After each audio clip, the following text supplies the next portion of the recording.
ভারতের কাছে আবারও মানবতা বিরোধী অপরাধের মামলায় মৃত্যুদণ্ডপ্রাপ্ত শেখ হাসিনাকে ফেরত চেয়েছে বাংলাদেশ। ডক্টর খলিলুর রহমানের সঙ্গে সে দেশের পররাষ্ট্রমন্ত্রীর বৈঠকে দ্বিপাক্ষিক বিভিন্ন বিষয়ে আলোচনা হয়। ছাত্র জনতার অভ্যুত্থানে ২০২৪ সালের ৫ই আগস্ট আওয়ামী লীগ ক্ষমতাচ্যুত হওয়ার পর ঢাকা দিল্লি সম্পর্কে টানাপোড়েন শুরু হয়।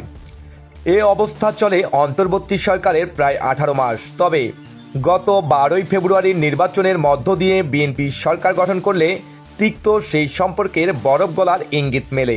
এরই ধারাবাহিকতায় তারেক রহমানের নেতৃত্বাধীন নতুন সরকারের প্রথম মন্ত্রী হিসাবে ভারত সফরে রয়েছেন পররাষ্ট্রমন্ত্রী ডক্টর খলিলুর রহমান।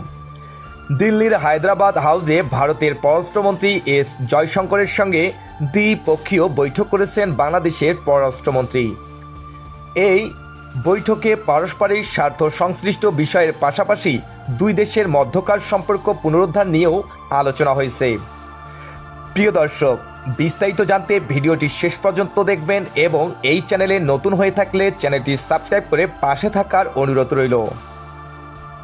কূটনৈতিক সূত্রগুলো জানিয়েছে, প্রতিবেশী দুই দেশের পররাষ্ট্রমন্ত্রী দ্বিপক্ষীয় বিষয়গুলোর পাশাপাশি আঞ্চলিক বিষয় নিয়ে কথা বলেন। এর আগে সকালে ভারতের কয়েকজন সম্পাদক ও জ্যেষ্ঠ সাংবাদিকদের সঙ্গে প্রাতরাশ সভায় যোগ দেন পররাষ্ট্রমন্ত্রী খলিলুর রহমান। বিকেলে ভারতের পেট্রোলিয়াম ও প্রাকৃতিক গ্যাস বিষয়ক মন্ত্রী হরদীপ সিং পুরীর সঙ্গে বৈঠক করেন। ভারতের রাজধানীতে পৌঁছানোর পর মঙ্গলবার সন্ধ্যায় তারা ভারতের জাতীয় নিরাপত্তা উপদেষ্টা অজিত দোভালের সঙ্গেও একটি বৈঠক করেন।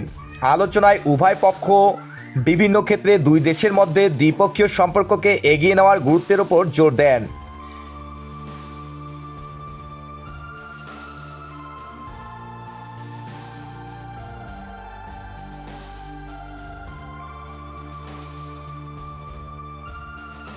দেশের রাজনৈতিক আপডেট তথ্য পেতে চ্যানেলটি সাবস্ক্রাইব করবেন এবং ভিডিওটি ভালো লাগলে একটি লাইক দিয়ে আপনার মূল্যবান মতামত জানাতে ভুলবেন না।